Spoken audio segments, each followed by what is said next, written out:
Mortals, hello. Are you all doing well? I should certainly hope so. Hello, hello, hello, hello, hello, hello, hello, and hello to all of you.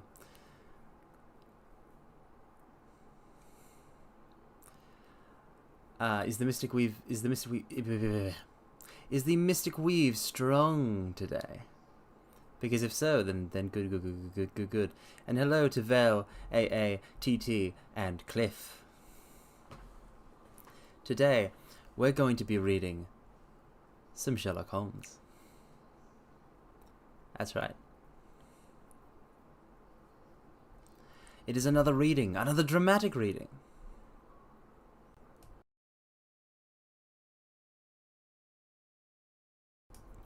Of the works of Sherlock Holmes. Of the canon of Sherlock Holmes, I should say. The works are of Arthur Conan Doyle. You all know about, about Doyle. The Doylist versus the Watsonian. Anyhow, I don't really know how to leap into these. I just want to give everybody a second to get in. But I really would like to just take a crack, get off to the races. But some very quick, brief context. This story that we're reading is called The Resident Patient, The Adventure of the Resident Patient, and it is. I actually haven't checked how many pages it is. It's 8 pages, so it may. It may, in fact, be take even less time than the previous one, The Red-Headed League. Yes, it is an adventure. Watson starts calling them more like the adventure of this, the adventure of this. Sherlock Holmes stories really are wonderful short fiction, published in the Strand magazine, as I'm sure you are well aware. Now, we commence.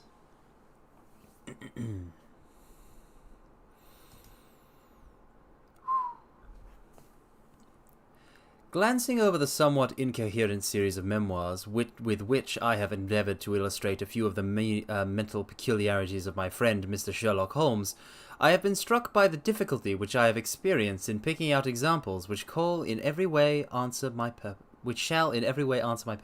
I said call there. I have been struck by the difficulty which I have experienced in picking out examples which shall in every way answer my purpose. For in those cases in which Holmes has performed some tour de force of analytical reasoning, and has demonstrated the value of his peculiar methods of investigation, the facts themselves have often been so slight or so commonplace that I could not feel justified in laying them before the public.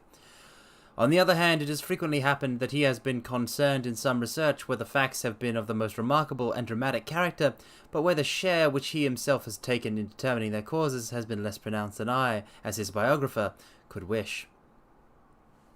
The small matter which I have chronicled under the heading of A Study in Scarlet, and that other later one connected with the loss of the glorious Scot, may serve as examples of this Scylla and Charybdis? I never know how to pronounce these words.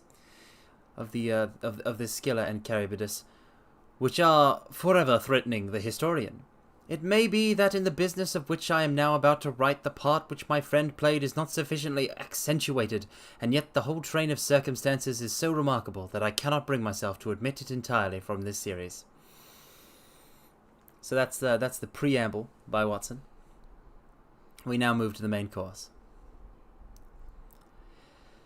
It had been a close, rainy day in October. Our blinds were half drawn, and Holmes lay curled upon the sofa, reading and rereading a letter which he had received by the morning post. For myself, my term service in India had trained me to stand heat better than cold, and a thermometer of 90 was no hardship. But the paper was uninteresting.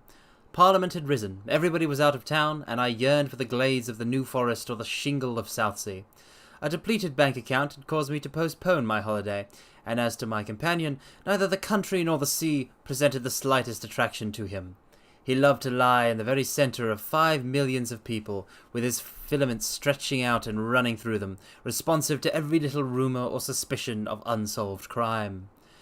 Appreciation of nature found no place among his many gifts, and his only change was when he turned his mind from the evildoer of the town to track down his brother of the country. Oh, Watson has such delicious descriptions of Holmes. Not Lolly. These are individual Sherlock Holmes stories. They're not all connected. It's just a dramatic reading. This isn't the sequel to the Red-Headed League. Hello. Lurking is quite fine and quite all right, but I just want to let you know that you don't have to watch previous VODs to watch any of these. And hello, big boy.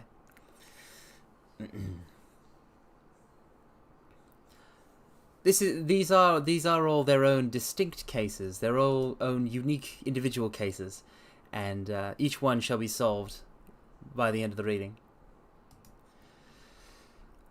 I cannot be sure of the exact date, for some of my memoranda upon the matter has been mislaid, but it must have been towards the end of the first year during which Holmes and I shared chambers in Baker Street. Obviously, there is a certain continuity of Sherlock Holmes stories, but my readings are going to jump around it.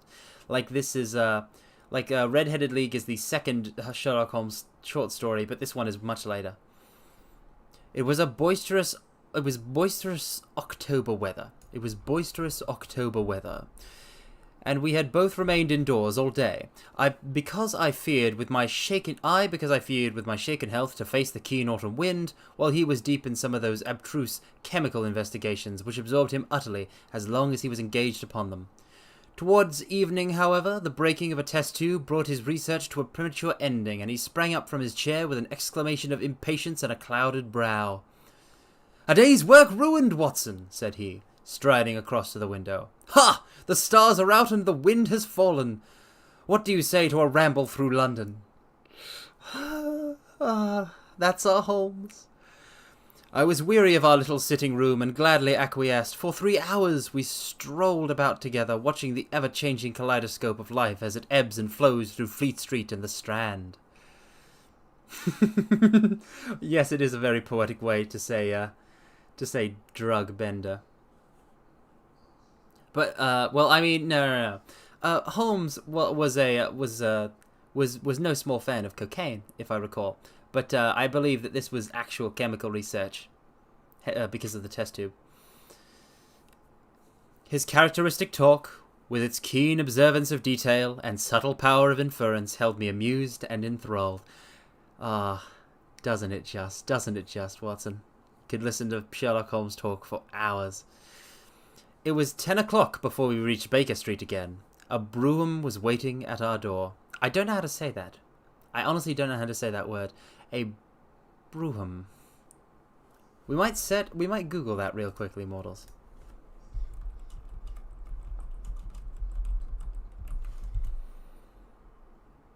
It's a car.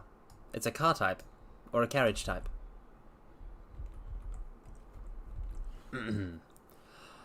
"Hum! A doctor's. General practitioner, I perceive," said Holmes.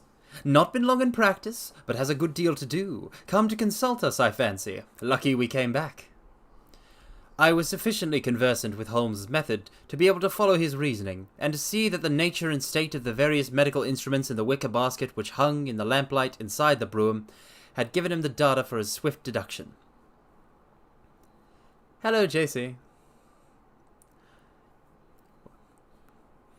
The light in our window above showed that this late visit was indeed intended for us. With some curiosity as to what could have sent a brother medico to us at such an hour, I followed Holmes into our sanctum. A pale, taper-faced man with sandy whiskers rose up from a chair by the fire as we entered. His age may not have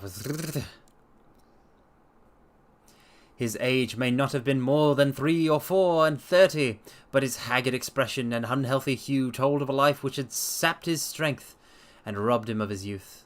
His mother... I am all over the place today. Mother.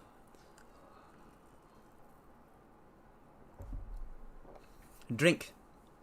Calm. Focus. Do not read wrong words.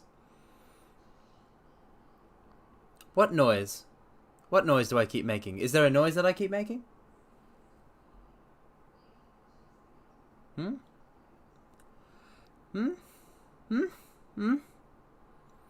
That's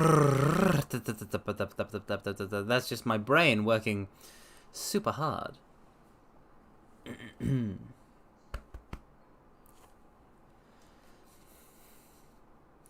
A fun noise. Anyhow.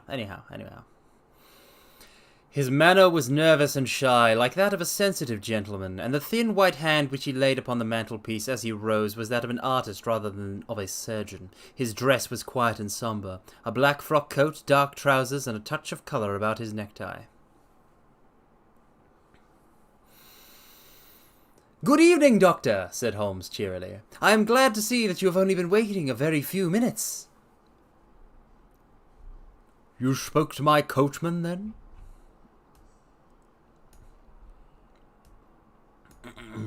"No, it was the candle on the side table that told me. Pray resume your seat, and let me know how I can serve you."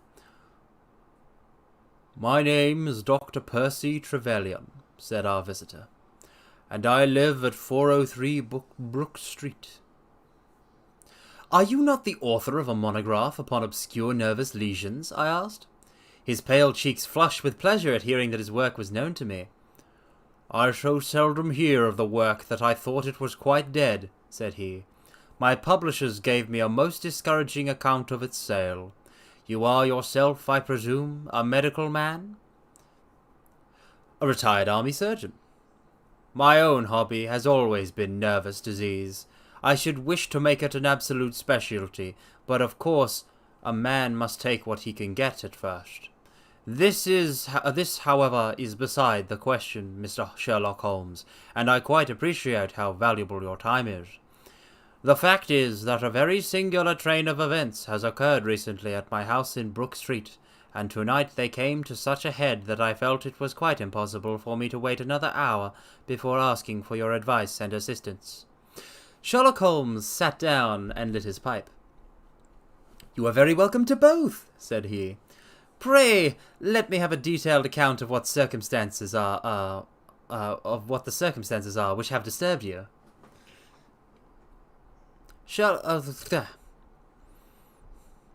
"One or two of them are so trivial," said Dr. Trevelyan, "that really I am almost ashamed to mention them. But the matter is so inexplicable, and the recent turn which it has taken is so elaborate, that I shall lay it all before you, and you shall judge what is essential, and what is not."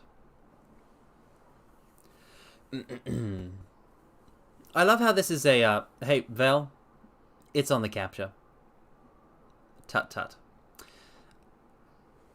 But I love how this is a mainstay of Sherlock Holmes short stories. Sherlock Holmes is a consulting detective.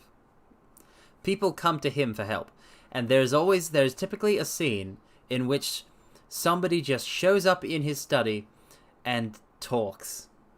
And they just talk for a while, and they explain the whole story from their perspective up until Sherlock Holmes got involved.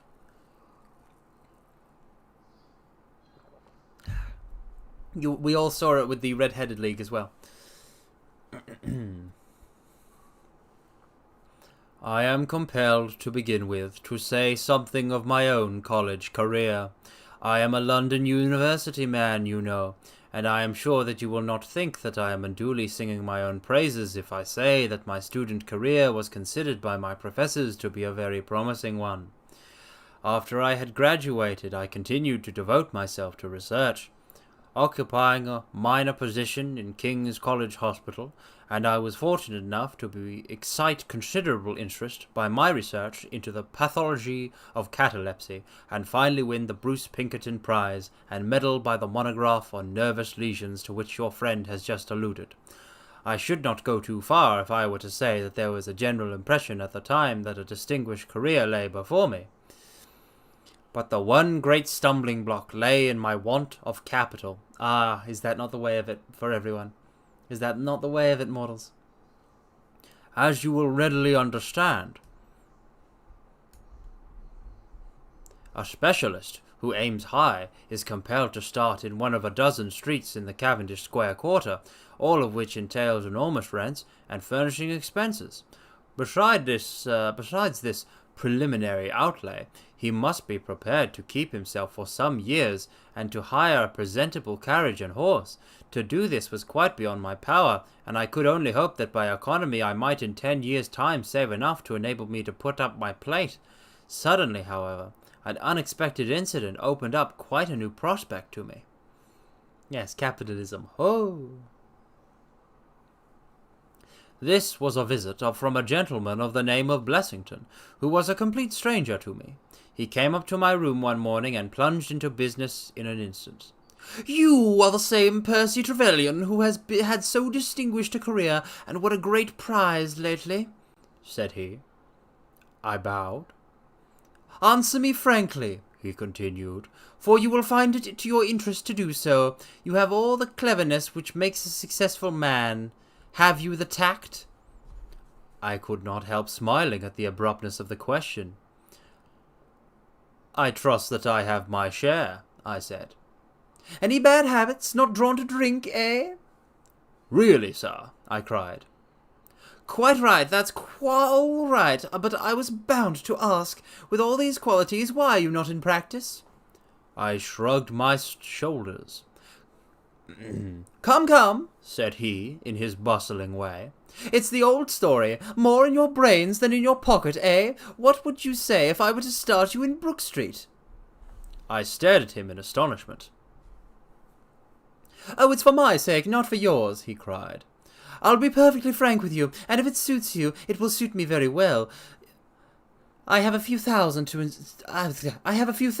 invest, do you see, and I think I'll sink them in you." "But why?" I gasped. "Well, it's just like any other speculation, and safer than most." "What am I to do, then?" "I'll tell you. I'll take the house, furnish it, pay the maids, and run the whole place. All you have to do is just to wear out your chair in the consulting room. I'll let you have pocket money and everything. Then you hand over to me 3/4 of what you earn, and you keep the other quarter for yourself." This was a strange proposal, Mr. Holmes, with which the man Blessington approached me. I won't weary you with the account of how we bargained and negotiated. It ended in my moving into the house next Lady Day, and starting in practice on very much the same conditions as he had suggested.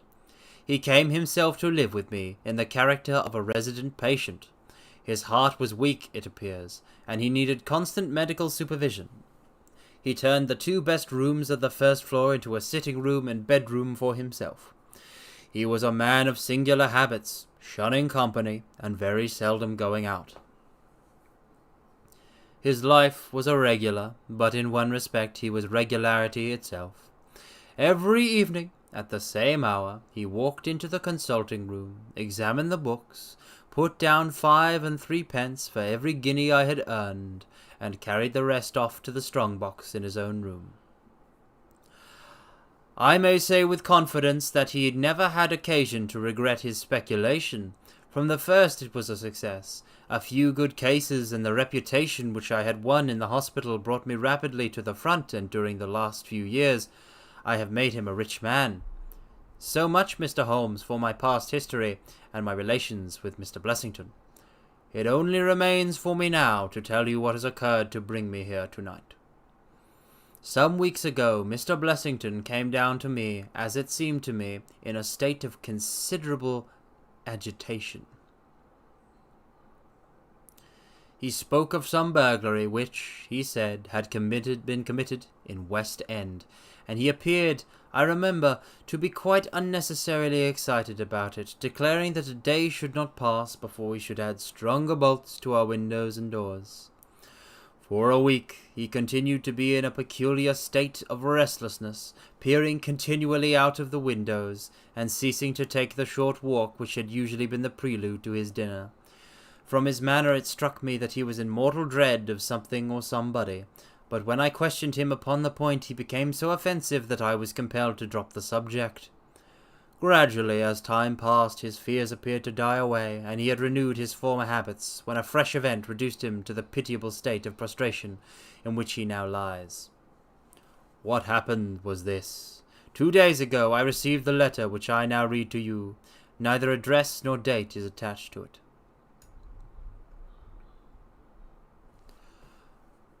A Russian nobleman, who is now resident in England, it runs, would be glad to avail himself of the professional assistance of Dr. Percy Trevelyan. He has been for some years a victim to cataleptic attacks, on which, as is well known, Dr. Trevelyan is an authority. He proposes to call at about 6:15 tomorrow evening, if Dr. Trevelyan will make it convenient to be at home. This letter interested me deeply, because the chief difficulty in the study of catalepsy is the rareness of the disease. You may believe, then, that I was in my consulting room when, at the appointed hour, the page showed in the patient. He was an elderly man, thin, demure, and commonplace, by no means the conception one forms of a Russian nobleman. I was much more struck by the appearance of his companion. This was a tall young man, surprisingly handsome, with a dark, fierce face and the limbs and chest of a Hercules. He had his hand under the other's arm as they entered, and helped him to a chair with a tenderness which one would hardly have expected from his appearance. "You will excuse my coming in, doctor," said he to me, speaking English with a slight lisp. "This is my father, and his health is a matter of the most overwhelming importance to me." I was touched by his filial anxiety. "You would, perhaps, care to remain during the consultation?" said I. "Not for the world," he cried with a gesture of horror. "It is more painful to me than I can express. If I were to see my father in one of these dreadful seizures, I am convinced that I should never survive it. My own nervous system is an exceptionally sensitive one. With your permission, I will remain in the waiting room while you go into my father's case." To this I of course assented, and the young man withdrew. The patient and I then plunged into a discussion of his case, of which I took exhaustive notes. He was not remarkable for intelligence, and his answers were frequently obscure, which I attributed to his limited acquaintance with our language. Suddenly, however, as I sat writing, he ceased to give any answer at all to my inquiries, and on my turning towards him I was shocked to see that he was sitting bolt upright in his chair, staring at me with a blank and rigid face. He was again in the grip of his mysterious malady. My first feeling, as I have just said, was one of pity and horror. My second, I fear, was rather one of professional satisfaction. I made notes of my patient's pulse and temperature, tested the rigidity of his muscles, and examined his reflexes. There was nothing markedly abnormal in any of these conditions, which harmonized with my former experiences. I had obtained good results in such cases by the inhalation of nitrate of amyl, and the present seemed an admirable opportunity of testing its virtues. The bottle was downstairs in my laboratory, so leaving my patient seated in his chair, I ran down to get it. There was some little delay in finding it, 5 minutes, let us say, and then I returned. Imagine my amazement to find the room empty and the patient gone. What a twist, mortals.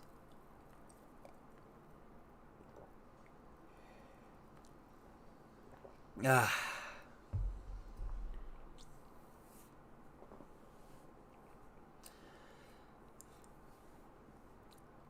What a twist.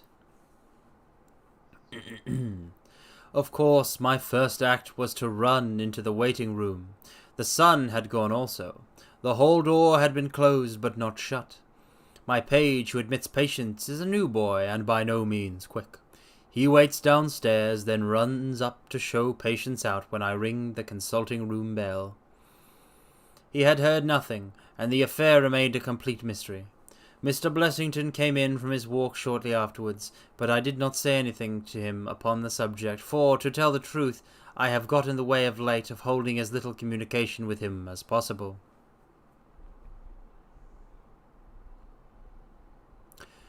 Well, I never thought I should see anything more of the Russian and his son, so you can imagine my amazement when at the very same hour this evening they both came marching into my consulting room, just as they had done before.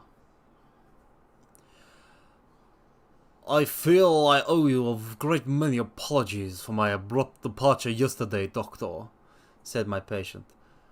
I confess that I was very much surprised at it, said I. Well, the fact is, he remarked, that when I recover from these attacks, my mind is always very clouded as to all that has gone before. I woke up in a strange room, as it seemed to me, and made my way out into the street in a sort of dazed way when you were absent. And I, said the son, seeing my father pass the door of the waiting room, naturally thought the consultation had come to an end. It was not until we had reached home that I began to realize the true state of affairs. Hello, Nanashi. I would say that we're about halfway through, a little less than halfway through.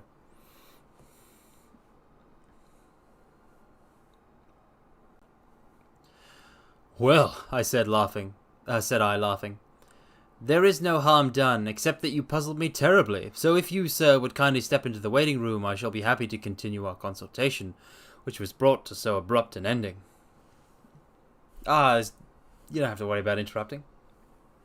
This isn't one long, continuous reading. I like to take breaks.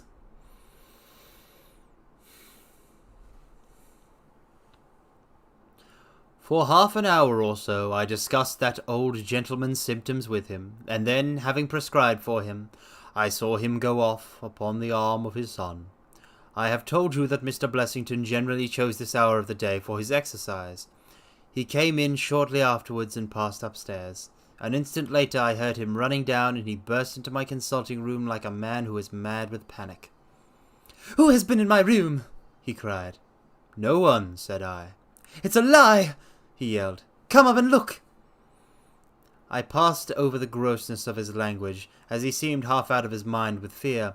When I went upstairs with him, he pointed to several footprints upon the light carpet.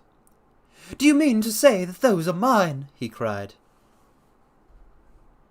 They were certainly very much larger than any which he could have made, and were evidently quite fresh. It rained hard this afternoon, as you know, and my patients were the only people who called. It must have been the case, then, that the man in the waiting room had, for some unknown reason, while I was busy with the other, ascended to the room of my resident patient.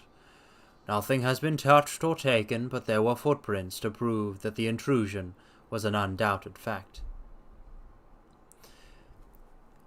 Mr. Blessington seemed more excited over the matter than I should have thought possible, though of course it was enough to disturb anybody's peace of mind. He actually sat crying in an armchair, and I could hardly get him to speak coherently. It was his suggestion that I should come round to you, and of course I at once saw the propriety of it, for certainly the incident is a very singular one, though he appears to completely overrate its importance. If you would only come back with me in my brougham, you would at least be able to soothe him, though I can hardly hope that you will be able to explain this remarkable occurrence. And now I can do that voice less, because we're done with the narration of it.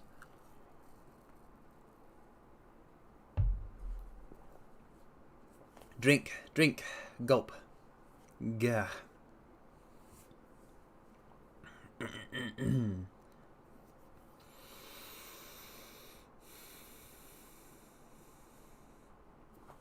Sherlock Holmes had listened to this long narrative with an intentness which showed me that his interest was keenly aroused. His face was as impassive as ever, but his lids had drooped more heavily over his eyes, and his smoke had curled up more thickly from his pipe to emphasize each curious episode in the doctor's tale. As our visitor concluded, Holmes sprang up without a word, handed me my hat, and picked up his own from the table, and followed Dr. Trevelyan to the door. Within a quarter of an hour, we had been dropped at the door of the physician's residence in Brook Street, one of the sombre, flat-faced houses which one associates with a West End practice. A small page admitted us, and we began at once to ascend the broad, well-carpeted stair. Grandpa voice? That was a grandpa voice? I honestly don't know what the voices I do sound like to other people, so I'm just trying to give everyone a distinct voice.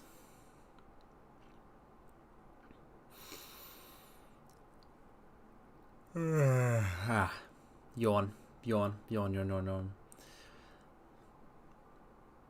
Oh, gee, son mine. I'm not old. I'm young. I'm spry. I'm spry, mortals.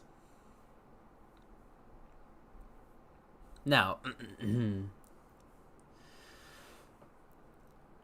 but a singular interruption brought us to a standstill. The light at the top was suddenly whisked out, and from the darkness came a reedy, quivering voice.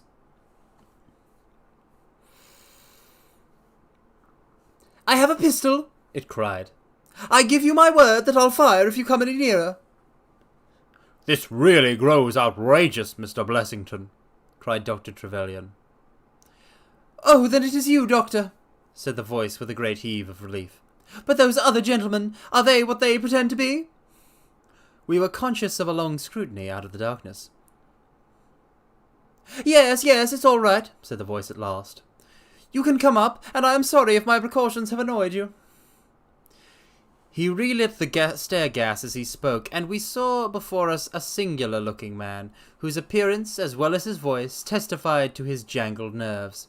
He was very fat, but had apparently at some time been much fatter, so that the skin hung about his face in loose pouches, like the cheeks of a bloodhound. He was of a sickly colour, and his thin, sandy hair seemed to bristle up with the intensity of his emotion. In his hand he held a pistol, but he thrust it into his pocket as we advanced. "Good evening, Mr. Holmes," said he. "I am sure I am very much obliged to you for coming round. No one ever needed your advice more than I do. I suppose that Dr. Trevelyan has told you of this most unwarrantable intrusion into my rooms."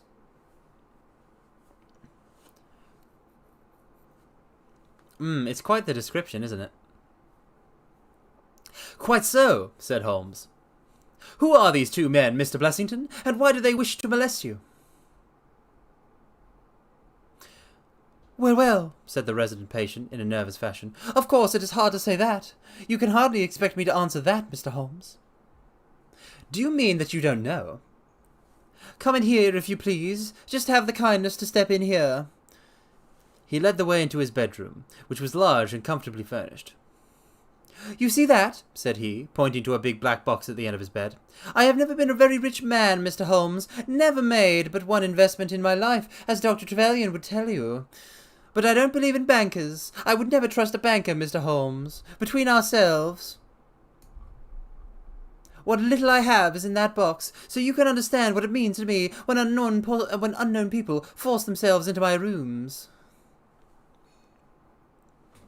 I can't do that voice without jittering a little, moving about. Effeminate mind. Holmes looked at Blessington in his questioning way and shook his head.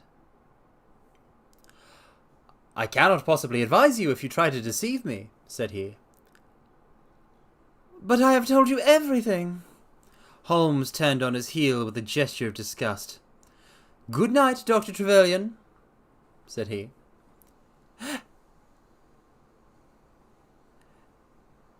"And no advice for me?" cried Blessington in a breaking voice. "My advice to you, sir, is to speak the truth." A minute later, we were in the street and walking for home.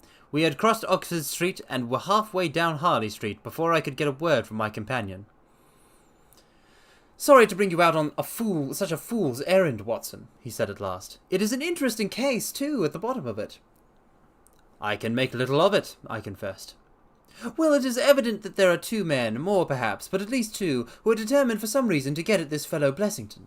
I have no doubt in my mind that both on the first and the second occasion that the young man penetrated Blessington's room, while his confederate, by an ingenious device, kept the doctor from interfering." "And the catalepsy?" "A fraudulent imitation, Watson, though I should hardly dare to hint as much to our specialist. It is a very easy complaint to imitate. I have done it myself." Sherlock Holmes faking catalepsy. Oh, I love this man. Hello, Luna. I don't think I'm reading particularly eloquently. There are many much more eloquent than I.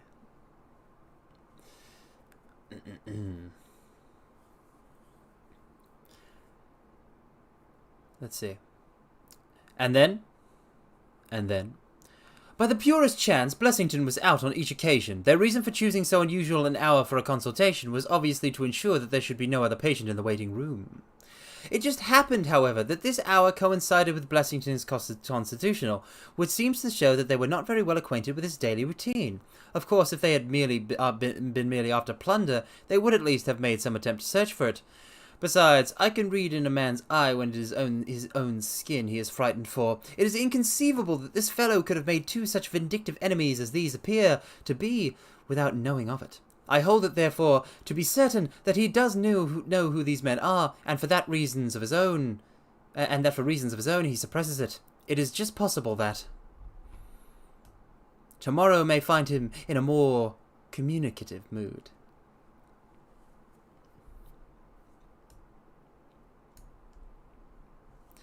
Honestly, the whole thing is that, like, with Holmes, everything he figures out is shockingly simple once you put it together.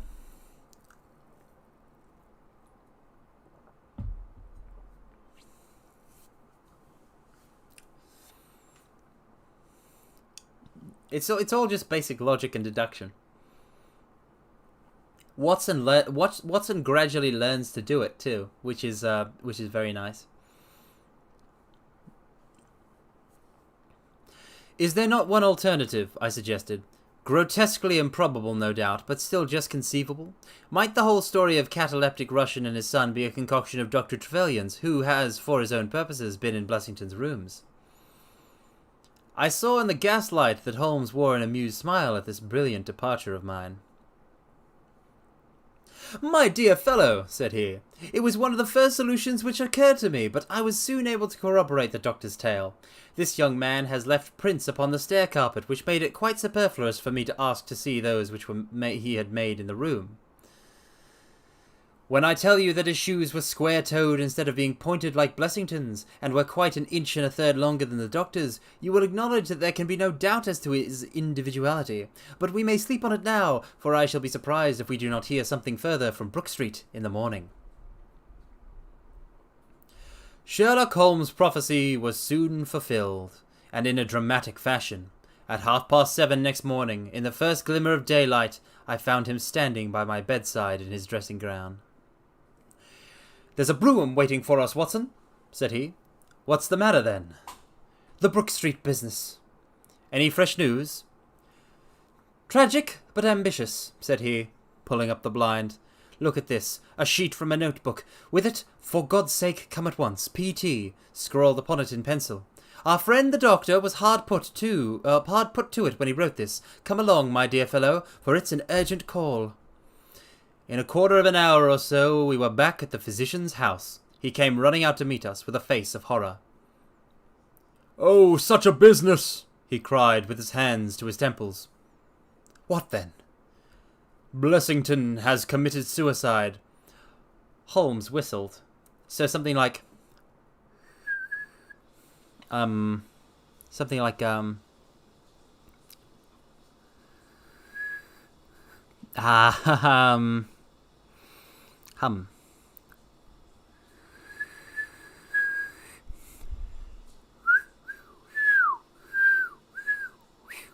I can barely whistle, mortals.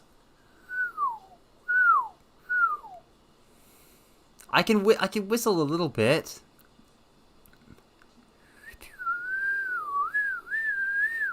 See? Alright.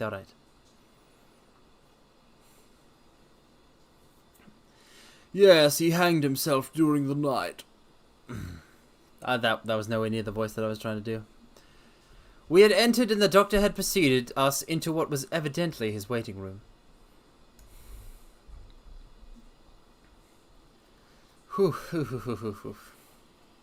Yeah, sorry guys, I can't whistle. I can't recreate that one whistling scene from Final Fantasy X, which sucks.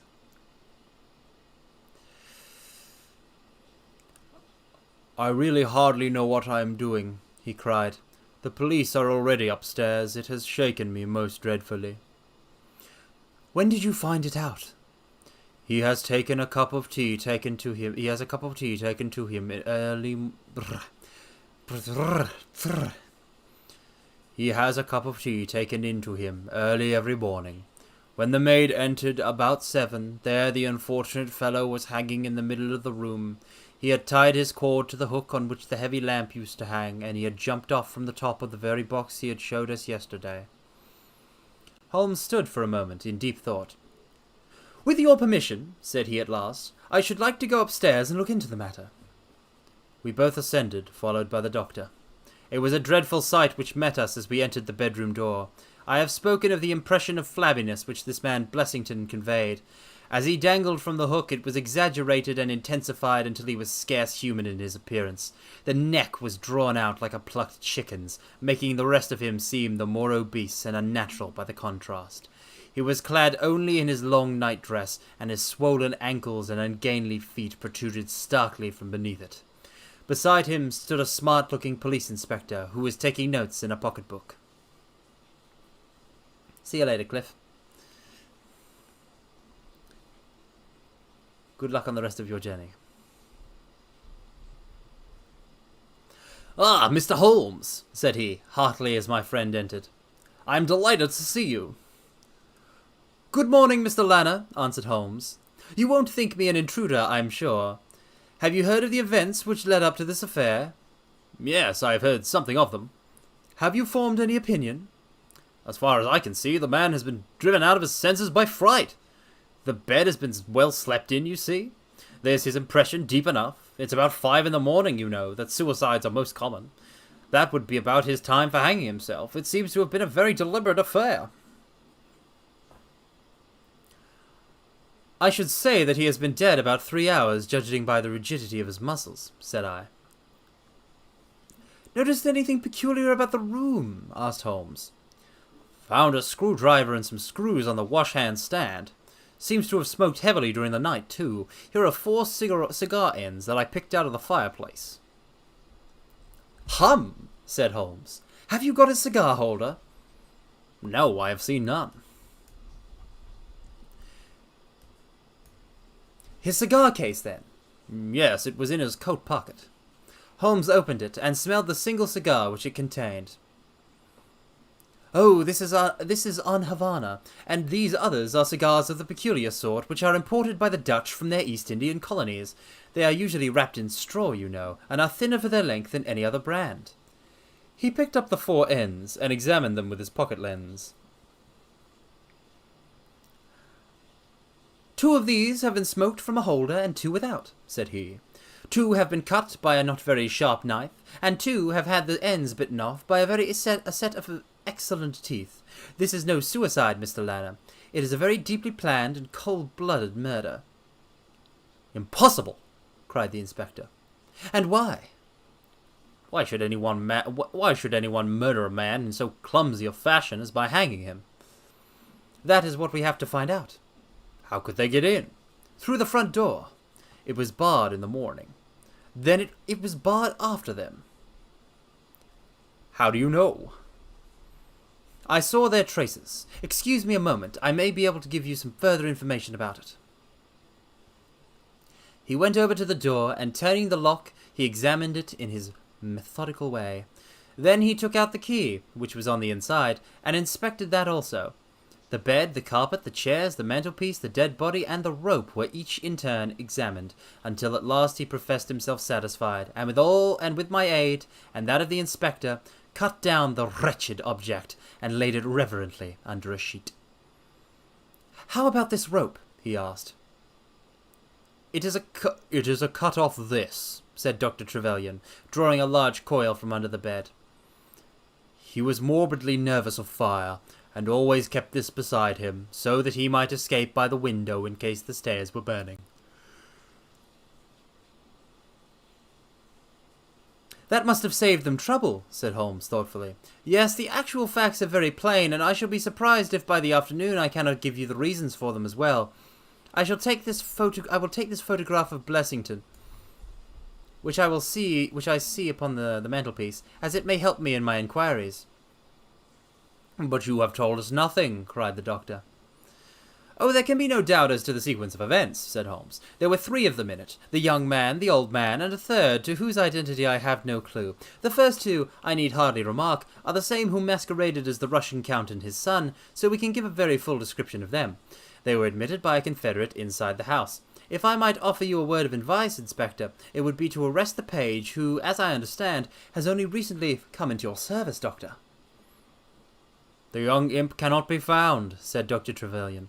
"The maid and the cook have just been searching for him." Holmes shrugged his shoulders.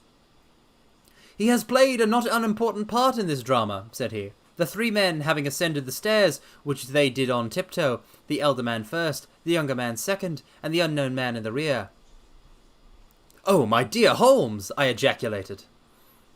"Oh, there could be no question as to the superimposing of the footmarks. I had the advantage of learning which was which last night. They ascended then to Mr. Blessington's room, the door of which they found to be locked. With the help of a wire, however, they forced round the key, even without the lens, you will perceive by the scratches on this ward where the pressure was applied. On entering the room, their first proceeding must have been to gag Mr. Blessington. He may have been asleep, or he may have been so paralyzed with terror as to have been unable to cry out. These walls are thick, and it is conceivable that his shriek, if he had time to utter one, was unheard.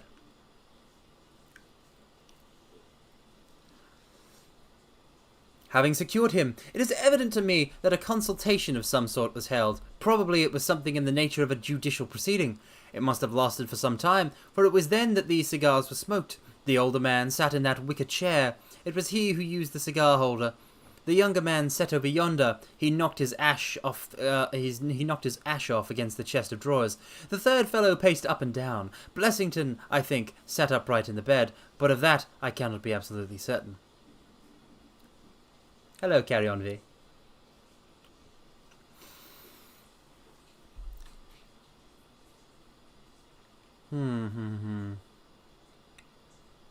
Well, it ended by their taking Blessington and hanging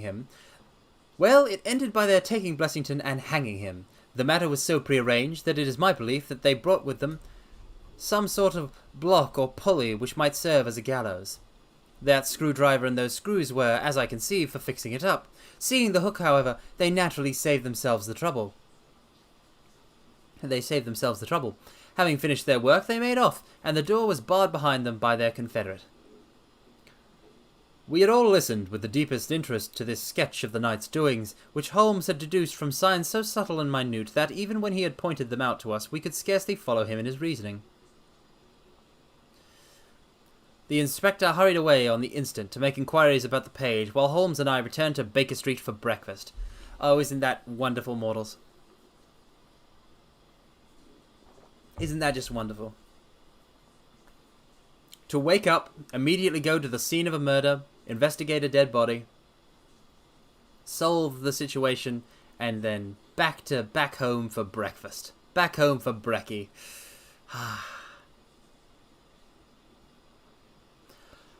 Let's see. "I'll be back by 3, said he, when we had finished our meal. "Both the inspector and the doctor will meet me here at that hour, and I hope by that time to have cleared up any little obscurity which the case may still present. Our visitors arrived at the appointed time, but it was 3:15 before my friend put in an appearance. From his expression as he entered, however, I could see that all had gone well with him. "Any news, Inspector?" "We have got the boy, sir." "Excellent, and I have got the men." "You have got them!" we cried, all three. "Well, at least I have got their identity. This so-called Blessington is, as I expected, a well-known at headquarters, and so are his assailants. Their names are Biddle, Hayward, and Moffat." "The Worthington Bank gang!" cried the inspector. "Precisely," said Holmes. "Then Blessington must have been Sutton." "Exactly," said Holmes. "Why, that makes it as clear as crystal," said the inspector. But Trevelyan and I looked at each other in bewilderment. "You must surely remember the great Worthington Bank business," said Holmes. 5 men were in it, these 4 and a 5th called Cartwright. Tobin, the caretaker, was murdered, and the thieves got away with £7,000.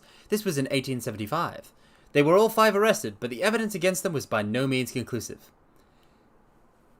This Blessington, or Sutton, who was the worst of the gang, turned informer. On his evidence, Cartwright was hanged, and the other 3 got 15 years apiece. When they got out the other day, which was some years before their full term, they set themselves, as you perceive, to hunt down the traitor and avenge the death of their comrade upon him. Twice they tried to get at him and failed. A 3rd time, you see, it came off. Is there anything further which I can explain, Dr. Trevelyan?" "I think that you have made it all remarkably clear," said the doctor. "No doubt the day on which he was perturbed was the day when he had seen of their release in the newspapers." "Quite so. His talk about a burglary was the merest blind." "But why could he not tell you this?" "Well, my dear sir, knowing the vindictive character of his old associates, he was trying to hide his own identity from everybody as long as he could. His secret was a shameful one, and he could not bring himself to divulge it. However wretched as he was still living under the shield of British law, and I have no doubt, Inspector, that you will see that, though that shield may fail to guard, the sword of justice is still there to avenge." Such were the singular circumstances in connection with the resident patient and the Brook Street doctor. From that night nothing has been seen of the 3 murderers by the police, and it is surmised at Scotland Yard that they were among the passengers of the ill-fated steamer Norras Craner, which was lost some years ago with all hands upon the Portuguese coast, some leagues to the north of Oporto. The proceedings against the page broke down for want of evidence, and the Brook Street mystery, as it was called, has never until now been fully dealt with in any public print. Well then, I do believe that that is it.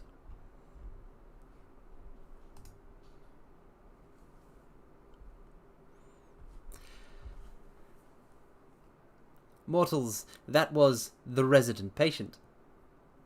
A simply brilliant Sherlock Holmes story.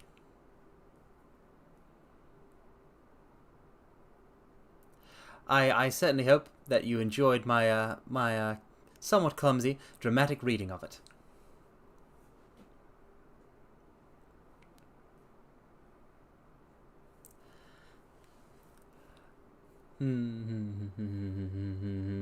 I think this one was a very interesting one. I think it was a very interesting one to read.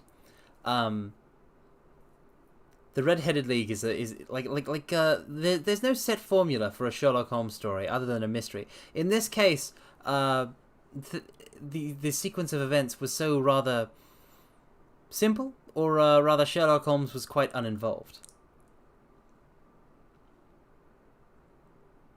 It was all rather elementary, very mundane. I quite like it. I suppose that's why it stuck out to me, and why I decided that this is the one that we should revisit for the second stream. Anyhow, I'll not keep now that this wonderful book is done. I'll not keep you any longer, mortals. I shall instead I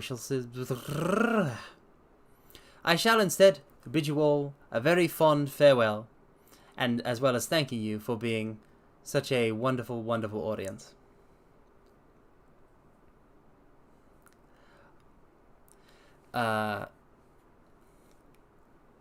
As usual, I hope you all have a good rest of your day, or simply a good rest. of farewell.